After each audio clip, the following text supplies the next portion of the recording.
नमस्कार, आप देख रहे हैं UTC news. Bharatiya Janata party के लिए आज बहुत बड़ा दिन है। सालों की तपस्या और बरसों का इंतजार अब खत्म हुआ है। भारतीय जनता पार्टी ने बंगाल में जीत हासिल की है और इस जीत के पीछे और ममता बनर्जी की हार की वजह क्या है, ये सब जानने के लिए आज हम एक बंगाल से बिलोंग करने वाली जो परिवार हैं उनके घर पर ही हैं। और ये जो पूरा परिवार है, इनके यार दोस्त सब साथ बैठकर आज इस जो परिणाम आया है, जो नतीजे आए हैं, उस पर ये चर्चा कर रहे हैं। हम भी आज इन्हीं चर्चा से जुड़ेंगे कि क्या वजह रही ऐसी कि 15 साल का शासन और जिस तरह से ममता बनर्जी को हार मिली है और भारतीय जनता पार्टी को जीत मिली है, एक्चुअल वजह क्या देख रहे हैं। जी दास जी, ये जो बिल्कुल इस तरह के परिणाम आए हैं जो एग्जिट पोल को भी पीछे छोड़ दिया। आप यहाँ गुजरात में हैं सालों से, आप बंगाल को जानते होंगे, वहां से बात करते होंगे, ऐसा क्या हो गया बंगाल में? नमस्कार मनोज जी, बहुत अच्छा सवाल किया। लेकिन इसका उत्तर हमको आज से जब पहला चरण का वोट हुआ था उसी समय मिल गया था कि हम लोग प्रचंड बहुमत से जीत रहे। जो 93%, 92%, 2.5% जो वोटिंग हुई थी फर्स्ट चरण में, तभी मालूम चल गया था कि बंगाल के जो बंगाली लोग जाग गए। क्योंकि आप देखेंगे पुरानी जितने भी वोट हुए हैं, इतना परसेंटेज ऑफ वोट कभी नहीं होता था। टू बी फ्रैंक, हमारे जो हिंदू कम्युनिटी के लोग हैं, उनका हमेशा कभी वो 50-60 से ऊपर गए नहीं। हम लोग भी नहीं जाते। लेकिन इस बार फर्स्ट टाइम ऐसा हुआ, यहाँ से आदमी गया है वोट देने के लिए। आप नहीं मानेंगे, गुजरात से 5 रेलगाड़ियां गई है भर के। मैं रेलगाड़ी की बात कर रहा हूँ, भर के गई है वोट देने के लिए। तो ये चीज़ जो डिफरेंस, मैं खाली हम गुजरात में तो इसकी बात कर रहे हैं, बट ऐसा ही हर एक स्टेट से हुआ है। क्योंकि उनको मालूम है ये चीज़, हम समझे कि जो इस बार अगर नहीं होगा तो हमारी बहुत सारी, हम जानते हैं कि हमारे बहुत सारे डेमोग्राफी चेंज हो गई है। जो बाहर से इतने सारे लोग आके रह गए और हमारे लोग वहाँ से निकल के आ रहे हैं। हम लोग, मेरे फादर लोग निकल के आए थे, हम तो सेकंड पीढ़ी है। तो हमारे बाद वाले सारे लोग चले आ रहे हैं। तो जो इश्यूज है, जो है वो जो लोकल इश्यूज है, वो सॉल्व नहीं हो रहे हैं उधर, और पूरी वोट की राजनीति चलती है। तो संसाधन दूसरे लोग लेके जा रहे हैं, और जो वहाँ के मूल निवासी है उनको निकलना पड़ रहा है, बीवी बीवी बच्चों को सब साथ में लेके। सर, जैसे ही इन्होंने बताया कि जो मुद्दा ये कहना चाह रहे हैं, मैं समझ पा रहा हूँ, आप भी समझ गए होंगे।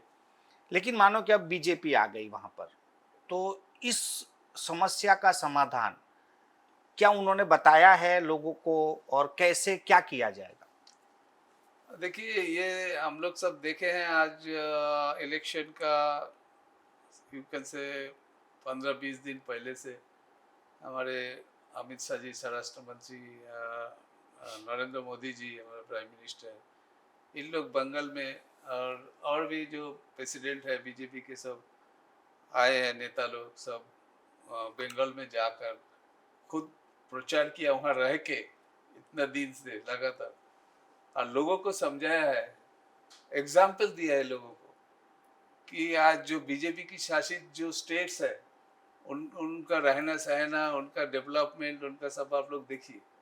तो हम चाहते हैं कि बंगाल को भी हम उसी तरीके से ले जाए, उस डेवलपमेंट के शिखर पर चढ़ा दें। तो ये कोशिश, ये प्लानिंग बीजेपी सरकार का है, और वो समझाया लोगों को। लोगों का अंदर, बंगाल में लोगों को जो आज 14 साल से टीएमसी का, तृणमूल कांग्रेस, ममता बनर्जी के शासित जो चलाया, उससे लोग तंग आ गया। लोगों को दिमाग में भर गया, कोई रास्ता नहीं मिल रहा था उनको, कोई बोलने वाला नहीं मिल रहा था कि हम तुमको वो देंगे, सपोर्ट देंगे, तुम डरो मत, हम हैं तुम्हारे पीछे, कोई चिंता नहीं है। ये तो अब तक ऐसे ही होता रहा कि उनको डरा के रखा गया। ओपन उन लोग आज डिक्लेयर किया खड़ा होकर कि भाई हम तुमको वोट नहीं देने देंगे, तुम्हारा ऐसे एक एक इलाके में वोटर आईडी कार्ड छीन लेते थे घर से लोगों को, जो कि वो वोट ही ना दे पाए, और वो बैलेट बॉक्स को लूट लेता था।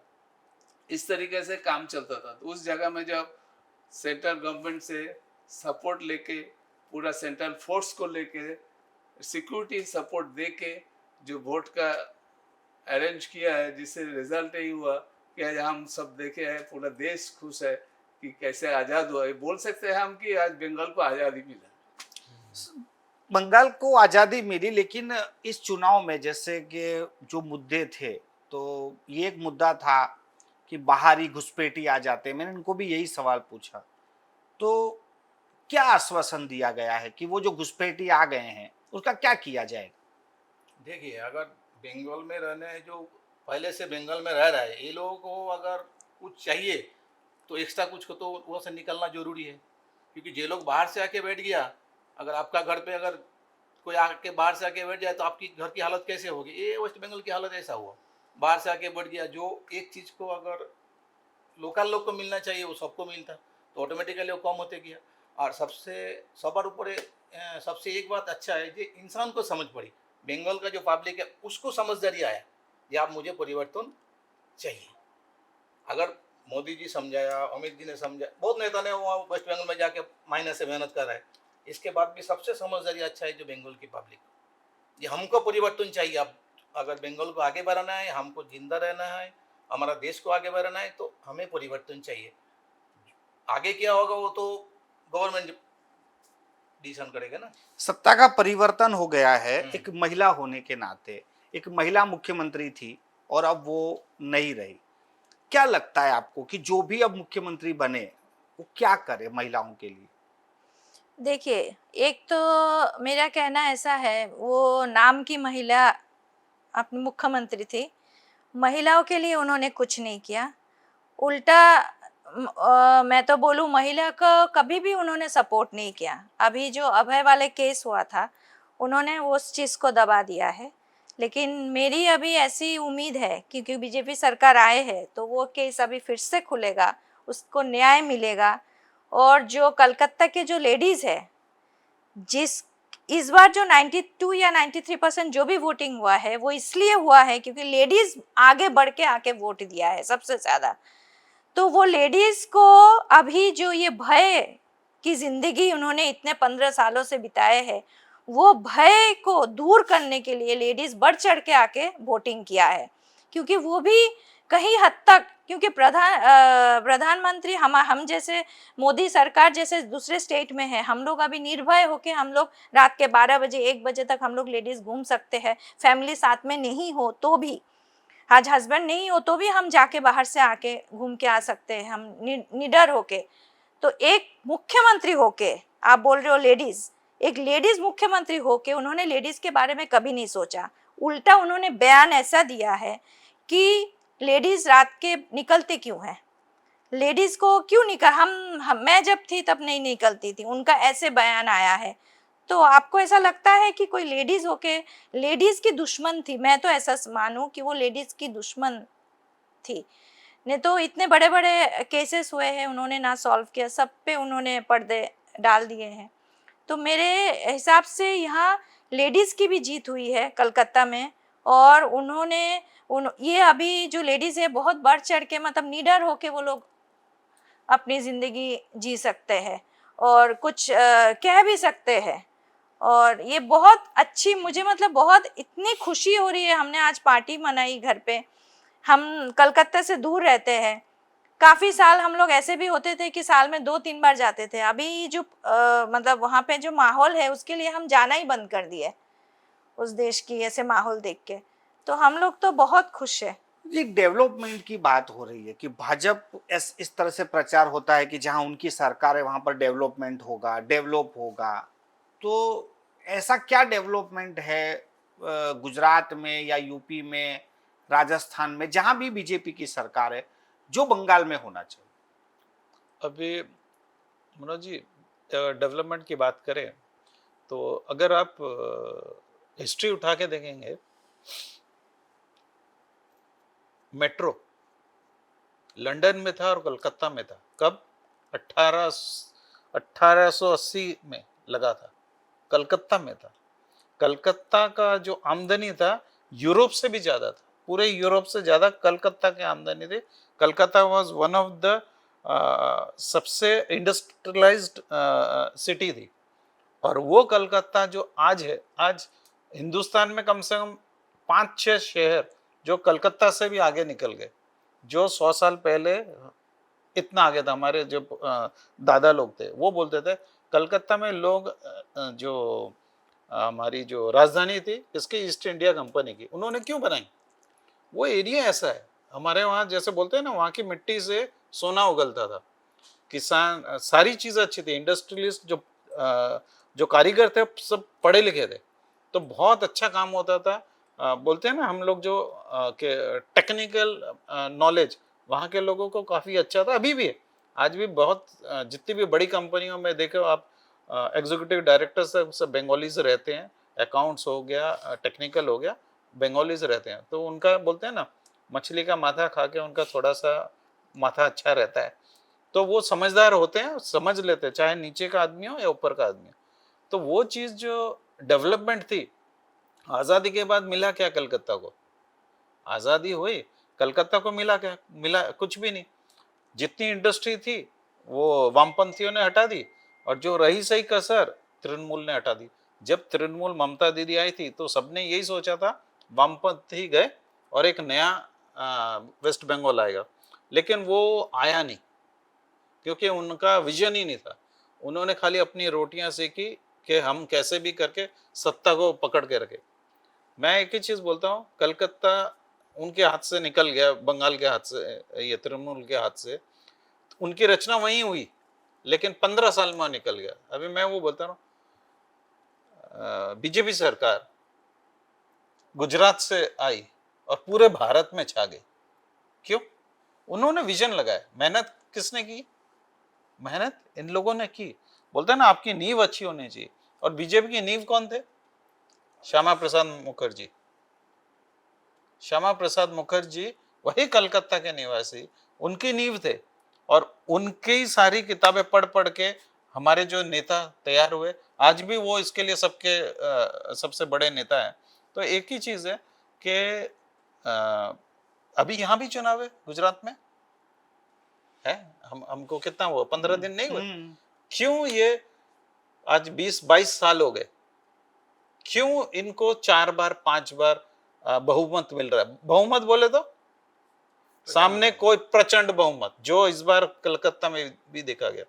लोगों को क्या वो चीज बतानी पड़ती है। एक बोलते हैं ना, माँ भी बच्चे को दूध नहीं पिलाती जब तक बच्चा रोता नहीं। इधर भी ऐसा, वहां भी ऐसा ही हुआ कि उनको सब बताया। ये जो आज जो बहुमत है, इनको 2021 में भी मिल जाती थी बंगालियों को, लेकिन वो नहीं मिल पाए क्योंकि पढ़े लिखे लोगों को समझ में नहीं आती चीजें। जब तक बोलते हैं ना उनको मारनी पड़ती है, जब तक लोगों को चोट नहीं लगती है, दवा का असर होता नहीं है। लेकिन सर ये बात उन्होंने छेड़ी, यही बता रहा हूं कि 2021 में बीजेपी को काफी बढ़त मिली थी, वो 3 से 70 तक पहुंच गए। उसके बाद 24 में फिर लोगों ने उन्हें एक्सेप्ट नहीं किया और वोट नहीं दिया। 26 में फिर इस तरह से पूर्ण बहुमत मिला है। ये बीजेपी की लोकप्रियता है? आप जैसे बताया कि बीजेपी ने समझाने में सफलता हासिल की, या फिर ये मैनेजमेंट है, जैसे एसआईआर लाना, नेशनल की फोर्स को लगाना, ये मैनेजमेंट की जीत है, या फिर वो लोगों को ऐसा है कि अब परिवर्तन ही चाहिए? देखिए, परिवर्तन का जो रिक्वायरमेंट है वो तो हमेशा का, यू कैन से इटर्नल है। वो हर इंसान चाहता है, लेकिन वो खोल के सामने नहीं आ पाता। ये आपकी बार जो 2026 का जो इलेक्शन हुआ, इसमें जो परिवर्तन आया, इसका मेन रीजन ये है कि लोगों को वो मौका मिला है। चाहते सब है, लेकिन मौका नहीं था। अब की बार ये मौका सबको मिला है कि परिवर्तन होने का चांसेस है, तब खोलकर सामने आया, जो कि हमको जाहिर करता है परसेंटेज ऑफ वोट। इंडिया का हिस्ट्री में ये पहली बार है कि एवरेज टोटल 93% वोट हुआ दोनों चरण को लेकर। तो ये अपॉर्चुनिटी जनता को मिली है, तो उसका उपयोग जरूर हुआ है और कोई रीजन नहीं है। SIR this all are supporting. SIR एक ऐसे चीज हुआ है जिससे जो अनऑथोराइज वोटर्स है उसको निकाल दिया। उसका प्रिविलेज टीएमसी ने ले रहा था। टीएमसी उसको लगातार 2-3 इलेक्शन में वो प्रिविलेज लेके जीत हासिल कर रहा था। ये एक चीज जाहिर हो गया जिसका डर टीएमसी ने अपने लोगों को, वेस्ट बंगाल के लोगों को, पब्लिक को समझाते रहता था कि कोई बीजेपी आएगा तो तुम्हारे नुकसान हो जाएगा, तुमको बाहर फेंक देगा, तुमको रखेगा नहीं ऐसा करने से। लेकिन वो प्रूव कर दिया कि उसके लिए हम SIR नहीं कर रहे। SIR सरकार के लिए, लोगों को भलाई के लिए किया, वेस्ट बंगाल के पब्लिक के लिए। और ये SIR तो मतलब हर स्टेट में हुआ है, तो बंगाल ही क्यों ऐसा सोच रहे हैं कि SIR की वजह से लोग निकल गए और हम जीत गए। SIR तो ऐसा नहीं है कि वो अकेला कलकत्ता के लिए SIR था, असम में हुआ, गुजरात में हुआ, हम भी यहाँ पे बैठे थे तो हमारे साथ भी ये SIR हुआ। हम भी जाके सब कुछ लीगली सब कुछ डॉक्यूमेंट्स दिखाए, सब कुछ हुए, नागरिक है तो हमको यहीं रहना है। तो ये SIR का जो ये मुद्दा, ये जो भी बात है वो कलकत्ता के लिए ही क्यों। जिस तरह से आपने ये बातें सुनी, आपने तो देखा नहीं होगा कि बंगाल में क्या हो रहा है, सिर्फ सुना होगा या देखा है कि क्या हुआ बंगाल में। ऐसा बराबर याद नहीं रहेगा, बच्चे में गया था, बच्चे में अभी गए याद थे। नहीं रहेगा लोगों ने बंगाल की। तो आप जो टीवी देखते हैं, सोशल मीडिया देखते हैं, बंगाल के बारे में सुनते हैं, तो इस चुनाव में जो भी नेताओं ने जो भी कुछ मुद्दे कहे हैं, क्या अच्छा लगा, क्या बुरा लगा, क्या क्या हो रहा है, कुछ इंटरेस्ट था पॉलिटिक्स में? देखिए, बात ये है कि अभी जो भी परिवर्तन आएंगे, जो भी डेवलपमेंट होगा, जो भी रिसोर्सेज जो बंगाल के हैं वो बंगाली लोगों के लिए जाएंगे जो कि एक्चुअली हिंदुस्तानी है। जो भी डेवलप अभी जो गवर्नमेंट, अभी जो बीजेपी जो वहाँ आई है वो ये मैटर ये इंश्योर करेगी कि जो भी सारा उनका जो भी सारा रिसोर्सेज, जो भी सारा सब कुछ बंगालियों के लिए रहे, ना कि दूसरे घुसपैठियों के लिए जो कि दूसरे देशों से आके हमारे देश में ऐसे घुसे पड़े। ये अभी क्योंकि तृणमूल इतने सालों के लिए क्यों थी, क्योंकि घुसपैठियों को वहाँ पे इतना ज़्यादा था। अभी फॉर एग्जांपल अभी मैं अगर वोट करने जाऊँ लेकिन मुझे पता है मेरे लिए वहाँ 5 जन बैठे हैं डंडे लेके, तो मैं वोट करने क्यों जाता। तो यही सबसे बड़ा डिफरेंस यही है, क्योंकि लोगों ने वहाँ देखा कि एक और पार्टी है दिल्ली में, एक पार्टी बैठी है जो उनके लिए सिक्योरिटी रख रही है, उनको ये वादे कर रही है कि आप अगर हमें वोट दे तो हम आपके लिए देंगे। और उन्होंने देखा अगले बाकी के 20-25 स्टेट्स में इतना डेवलपमेंट हुआ, गुजरात में इतना डेवलपमेंट हुआ, यूपी की इतनी बुरी हालत थी, यूपी इतना अच्छा हो गया, बिहार में इतना SIR का इतना अच्छा आके इतना अच्छा परिवर्तन हुआ, तो वो वेस्ट बंगाल में क्यों नहीं कर सकते। और वही क्या फाइनली बंगालीज ने एकजुट हुए और फिर निकल के आया कि उन्होंने बोला कि हाँ हमें डेवलपमेंट चाहिए, और वही हुआ। लेकिन मैं आपसे भी यही पूछना चाहता हूँ, जो इनसे भी पूछा था, कि जो घुसपैठियों का जो मुद्दा है, ऐसा कोई कानून ही नहीं है कि हम उन्हें निकाल सकते हैं, तो उनका करेंगे क्या? कोई एक्शन प्लान किसी नेता ने कुछ कहा हो जो आप बता सकते हैं? आप जैसे बाइफरगेट तो नहीं कर सकते हैं कि हम सड़क बनाएंगे तो कौन चलेगा और पानी की लाइन डालेंगे तो कौन पिएगा। तो क्या है ये, सिर्फ मुद्दा है, चुनावी मुद्दा है, या कैसे बाइफरगेट करेंगे बाहर में और स्थानीय में? चुनावी मुद्दा ये इसलिए बन गया था क्योंकि बात क्या, इंसानियत क्या होती है ना, इंसानियत मतलब क्या, एक इंसान दूसरे इंसान की मदद करना। हमें हमसे दिक्कत नहीं थी, जो लोग दूसरी देश से आके हमारे देश में हमारी लोगों के ऊपर अगर अत्याचार करे तो हम नहीं सह सकते ना। हमने 5 साल 10 साल 15 साल झेल लिया। हमारे उनके पास जो लोग वहाँ पे रह रहे, चलो हम तो गुजरात में रहे, जो लोग वहाँ पे रहे उनके पास कोई वैसा सपोर्ट करने वाला कोई था ही नहीं। उन्होंने थोड़ी ना मना किया था कि आप देश में नहीं आ सकते, उनको तो ऐसा था नहीं। लेकिन उनके ऊपर अभी इतना हुआ, इतना कुछ केस हुआ, इतना कुछ अत्याचार हुआ, अभी उनको पता है अब हो गया, हमारा खत्म हो गया। अभी हमें परिवर्तन चाहिए, हमें खुद के लिए कुछ करना है। आप हमारे ऐसे रिसोर्सेज का नष्ट नहीं कर सकते। परिवर्तन हो चुका है, अब ऐसा कोई हम बात नहीं करेंगे कि अब होने वाला है, वो तो हो चुका है। अब जो भी मुख्यमंत्री बने बंगाल में, जो भी कैबिनेट बैठेगी, प्रधानमंत्री नरेंद्र मोदी ने थोड़ी देर पहले ही कहा है कि हमारी पहली ही कैबिनेट में आयुष्मान भारत लॉन्च किया जाएगा, हेल्थ की बात उन्होंने कर दी है। आप एज ए बंगाली क्या सोचते हैं कि जो भी मुख्यमंत्री आए वो अपनी पहली कैबिनेट में क्या क्या करे? देखिए, अगर हम देखते हैं पास्ट से मैं स्टार्ट करता हूँ। 1947 में जब इंडिया आज़ाद हुआ था तो सबसे ज़्यादा फलित, सबसे ज़्यादा रिच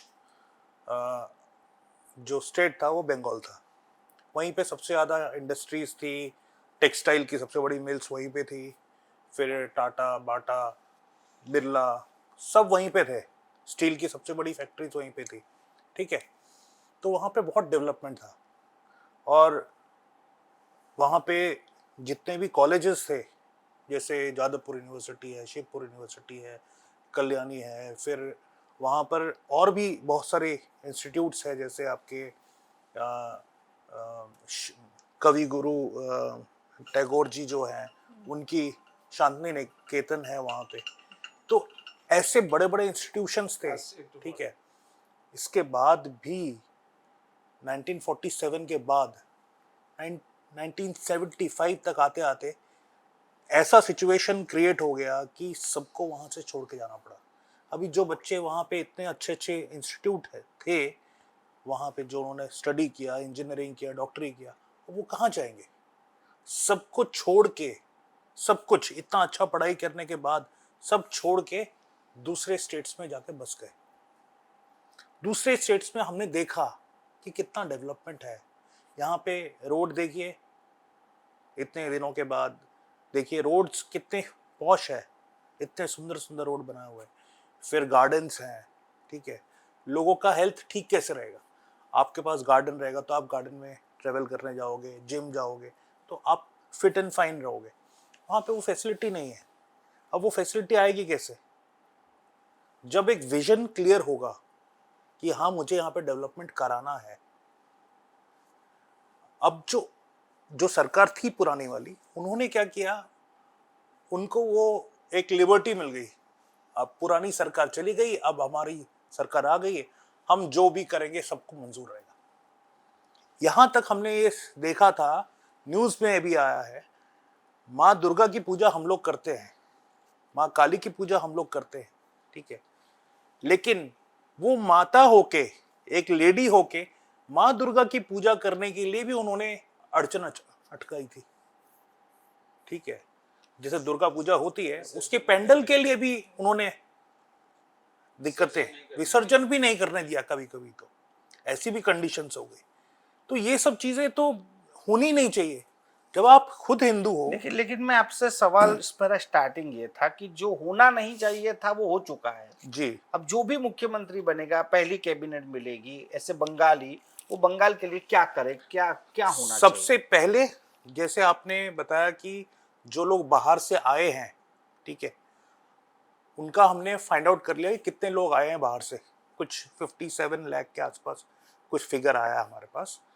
तो वो जो लोग आए हैं उनको कैसे करना है, उनको परमिट देना है, वर्क परमिट देना है, उनसे पैसे वसूलने हैं, ठीक है। उस मतलब जैसे हम लोग, मैं एक इंजीनियर हूँ, मैं जापान गया था काम करने के लिए, 2-3 साल मैं वहाँ पे काम करके आया। तो हम लोग कैसे जाते हैं, यहाँ से वर्क परमिट पे जाते हैं, वहाँ पे वीज़ा पे। उनको वीज़ा दो, वो काम करेंगे लेकिन रह नहीं सकते, वो वोट नहीं दे सकते, वो कोई रेसिडेंशियल प्रॉपर्टी खरीद नहीं सकते। तो फिर ये कानून नहीं है? कानून है, कानून है। बाहर के लोग इंडिया में आके नहीं, वो परमिट लेके आए हो तो ये शरणार्थी के तौर पे आके बरसों से रह गए, तो उसके लिए कानून कैसे बनेगा? शरणार्थी के हिसाब से भी जब आए हैं, जैसे आपको याद होगा कि 1975 में जब पाकिस्तान 71 में, तब उनका लेखा जोखा था। जब बांग्लादेशी, हिंदू बांग्लादेशी जब इंडिया में आए थे, तब उनका लेखा जोखा था और उनको फिर प्लेस किया था। आपको याद होगा, दिल्ली में कुछ लोगों को प्लेस किया था, कुछ लोगों को यूपी में प्लेस किया था, उनको प्रॉपर्टी भी दी थी गवर्नमेंट ने, ठीक है। तो उस तरह से वो प्लेस हुए थे। तो इनको भी अगर लेना है, अपने पास रखना है, तो उनको वो लेखा जोखा करना होगा, ठीक है। पहली बात ये। दूसरी बात, इनको कुछ जॉब देना है, लेकिन जॉब कौन सी देनी है, जिससे जो लोकल लोग हैं उनकी जॉब ना जाए, ठीक है। आज से पहले क्या हो रहा था कि इनको गवर्नमेंट राशन कार्ड दे दिया, इनको आधार कार्ड दे दिया, पैन कार्ड दे दिया, है ना। तो उससे क्या हो गया, वो अप्लाई करते थे, उनको जॉब दे देती थी मैडम, ठीक है, और वो बच जाते थे, वो पावरफुल हो जाते थे। 10-15 साल काम करेगा, 10 साल भी काम करेगा एक जगह पे, तो वो पावरफुल हो जाएगा, क्योंकि गवर्नमेंट से पैसा आ रहा है। और आपको तो पता ही है क्या किस तरह की अराजकता चलती है वहाँ पे। आप एक घर लोगे तो उसके लिए आपको क्लब को पैसा देना है, पूजा करानी है तो उसके लिए क्लब को पैसा देना है, ठीक है। इस तरह की अराजकता है। हमारे यहाँ पे भी बीजेपी के बहुत सारे ये है स्टेशंस है, ठीक है, लेकिन हम तो कभी पैसे नहीं देते उनको। हम घर खरीदते तो हम रजिस्टर के पास जाते हैं, उनको पैसे देते हैं। हाँ, दुर्गा पूजा करते हैं, उनका भी मैडम पैसा इन्होंने नहीं। जैसा कहा कि पहले ये था, पहले वो था और अब ये होना चाहिए। मैं आपसे भी यही सवाल पूछूंगा, क्योंकि अब तो चर्चा वो नहीं है कि क्या था, अब तो क्या होना चाहिए। हमारी जो भी सरकार नई आएगी वो क्या करे आपके लिए या बंगाल के लिए? देखिए, बंगाल का अभी हालत ऐसा है ना, उसके लिए बहुत कुछ करना पड़ेगा जो भी आएगा।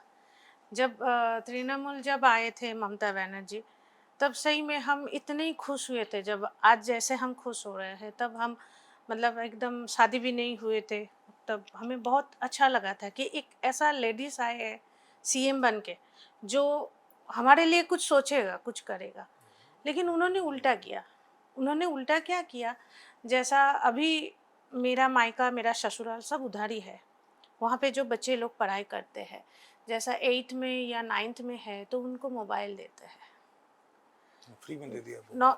मतलब जो घर के कुछ बुजुर्ग ऐसे हैं जिनको पता है मोबाइल किस तरीके से यूज़ करना है, लेकिन वहाँ पे ऐसे लोग भी बहुत है जिसको बच्चे का उतना पता ही नहीं, वो मोबाइल लेके क्या कर रहे हैं, क्या नहीं कर रहे हैं। तो वो बच्चे क्या कर रहे हैं पता है आपको?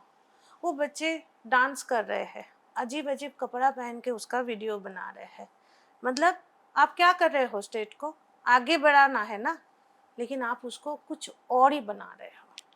आप बंगाली मतलब यूट्यूब या कुछ भी आप देखोगे ना, ऐसा ऐसा वीडियो है, और सब इसी कारण हो रहा है कि जिसके हाथ में जो यंत्र जा रहा है ना, उसका यूज़ क्या है वो बच्चे को वो पता ही नहीं। ये 3-3 हजार रुपए देने की बात कही गई है, क्योंकि अब जो भी स्टेट में चुनाव हो रहे हैं वहां पर पैसे खूब बांटे जा रहे हैं। बिहार में 10-10 हजार रुपए की बात थी, यहाँ 3 हजार की बात है। हम बैठे हैं वडोदरा में, गुजरात में, हम सालों से इस सरकार को वोट दे रहे हैं, तो ऐसा भेदभाव ऐसा मन में नहीं आता है कि हमें क्यों नहीं मिलता है? देखिए, एक बात और आपने बहुत अच्छी बात की है। हमारा जो है ना, हमने जब पहले ममता दीदी हमारे वहाँ पे 500 रुपये से स्टार्ट किए थे, फिर उन्होंने 1000, फिर 1500 किए उन्होंने। तो लेडीज़ को मिलता है, और वो लेडीज़ के लिए ज़रूरत भी होता है। हम जाके देखते हैं ना, कोई कोई लेडीज़ ऐसे होते हैं जिनके घर वाले उनको इतना पैसा हाथ में नहीं देते हैं खर्च करने के लिए, तो वो जो आता है उनके लिए वो बहुत है, बहुत है। मतलब हम उनके लिए वो 15,000 है, 1500 जो है, ये बहुत मतलब उनके लिए अच्छा है। और अभी जो 3000 बोल रहे हैं, मतलब उनके लिए और अच्छा है वो चीज़। वो बच्चे के हाथ में नहीं जाता है, सबसे पहली बात है, क्योंकि वो जो है वो 18 साल के बाद वाले लेडीज़ को मिलता है। 18 या 21 साल के बाद, 21 साल के बाद मिलता है। तो मतलब 21 साल का एक लड़की जो है, लेडीज़ वो बन जाते हैं, तो उसका काफ़ी माइंड डेवलप हो जाता है, उसके लिए इतना दिक्कत नहीं होता है। दूसरी बात जो है, हम पहले ऐसे इधर सोचते थे कि दीदी है ना, पैसा देके सब वोट खरीद रहे हैं, तो वहाँ पे कोई भी आए पार्टी, देखिए आज बीजेपी आए हैं, हम खुश हैं, क्योंकि यहाँ पे या और कहीं पे डेवलपमेंट हम देख रहे हैं, इसलिए हम खुश हैं। लेकिन दूसरी बात जो है ना, वहाँ पे कोई और पार्टी भी आता तो हमें खुशी होता, क्योंकि तृणमूल जो इतना 15 साल में किया है उसका खत्म हुआ, ये सोच के हमें आता।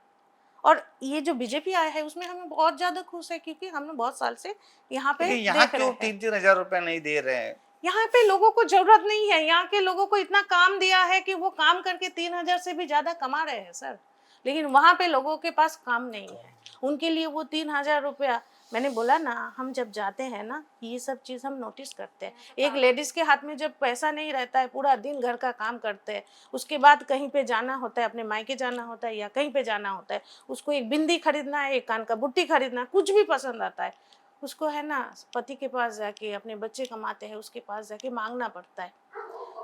उनके पास मोबाइल भी है ना, रिचार्ज करना है, भाई मुझे रिचार्ज कर दे, बेटा क्या बोलता है, अभी मेरा सैलरी नहीं हुआ, अभी मेरे पास पैसा नहीं है, खुद का रिचार्ज हो रहा है, खुद का सब कुछ हो रहा है, लेकिन माँ के लिए उसके पास पैसा नहीं है। बोलते हैं अभी नहीं है, बीबी के लिए अभी नहीं होगा, और तुम क्या करते क्या हो, घर में ही तो रहते हो, तुमको क्या जरूरत है, ये सवाल। और आज जब उस लेडी को किसी को जवाब नहीं देना पड़ता है ना, वो खुश होता है कि मेरे पास इतना पैसा है ना, इससे मेरा ये हो जाएगा। दास जी, सबसे चर्चा हुई है, सब लोगों ने अलग अलग मुद्दों पर बात की है। जिस तरह से इन्होंने कहा कि और कोई भी आता तब भी हमें खुशी होती, लेकिन ममता दीदी जानी चाहिए थी। ये जो आप लोग इतने लोग बैठे हो, ये बात कब से दिमाग में बंगाल के चल रही थी? ये बात हमको 2021 में जब हार हुई तभी हम लोगों ने सोचा था इस बार बीजेपी आ जाएगी, क्योंकि 10 साल हो गए इन लोगों ने कुछ किया नहीं है। तो बट जो देखा गया, क्योंकि बीजेपी ने भी ऐसा ही सोचा था तो हम लोग आ जाएंगे, क्योंकि जो बंगाल के लोग, अगर आपने ध्यान से देखा होगा, कोई बोलता नहीं है वोट किसको दिया। आप किसी से भी, कोई भी आप मीडिया में है, आप जाके पूछिए क्या हाल है, तो बोलता अच्छा हाल है, परिवर्तन होना चाहिए, अब किसको वोट देंगे, वो कभी बोलता नहीं है।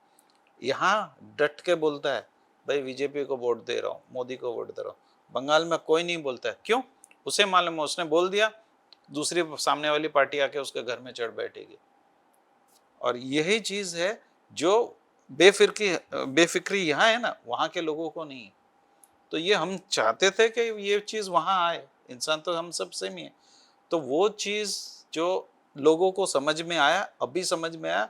और मैं आपको बता दूं, ये बंगाल में आज अगर हिस्ट्री दिखा लो 100 साल में पहली बार हुआ है एक आदमी का खून नहीं बहा, एक आदमी का मर्डर नहीं हुआ, एक बम नहीं गिरा, और वोट क्लियर हुए हमारे। आपको मालूम होगा शायद, मेरे ख्याल से 35 ये अपना मिलिट्री के सीआरपीएफ के 35 बटालियन गई थी।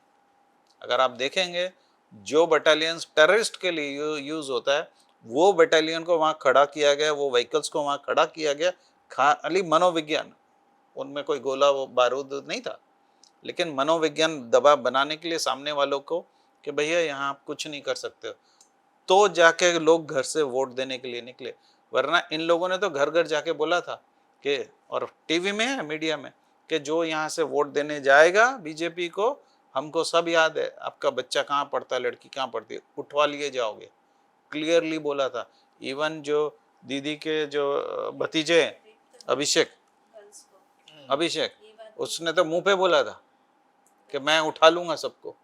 4 तारीख को दोपहर 12 बजे के बाद देखना, जो तुम लोग जो आज इतने उछल रहे हो ना, एक के भी घर में खाना भी नहीं होगा। ये बात जो आपको, अगर डेमोक्रेसी के जो नियम है, आप राजा नहीं हो, आप सेवक हो, जो मोदी साहब कहते हैं। देखो हर एक के अलग अलग है, लेकिन आपको जब गद्दी मिली है, आप उसका नाजायज फायदा या इतना अहंकार नहीं करना चाहिए। कि दीदी ने जो चीज, देखो बंगाली लोग बोलते नहीं है, लेकिन डर के मारे नहीं बोलते, सिंपल है। मैं तो जानता हूँ, हम गुजरात में रहे, गुजरात के लोग तो उससे भी ज्यादा मतलब इतने नॉर्मल है कि कभी जाके लड़ते भी नहीं। लेकिन हमारे लोग जो इतने लड़ते हैं, लेकिन कोई बोल नहीं पाता, क्योंकि उनकी जबान बंद हो गई। एक अगर स्टेट की लीडर क्या बोलती है सबको, सबके सामने, कि हमने रोक के रखा है एक समुदाय को, जिस दिन हम उनको खुली छूट दे देंगे ना, तुम्हारा 1 से 2 घंटे में 12 से 13 बज जाएंगे। तो वो चीज आदमी तो याद करेगा ना। मुझे कुछ नहीं लेना देना बंगाल से, लेकिन वो हमारी मातृभूमि है। मैं तो जन्मा भी नहीं हूँ, लेकिन हमारी मातृभूमि है, उसको लेके खाली हम ये करते हैं। वहां कोई अच्छी गवर्नमेंट है जो लोगों के लिए काम करे, विकास हो। हम भी वहां जब घूमने जाएंगे तो छाती ठोक के घूमने जाएंगे।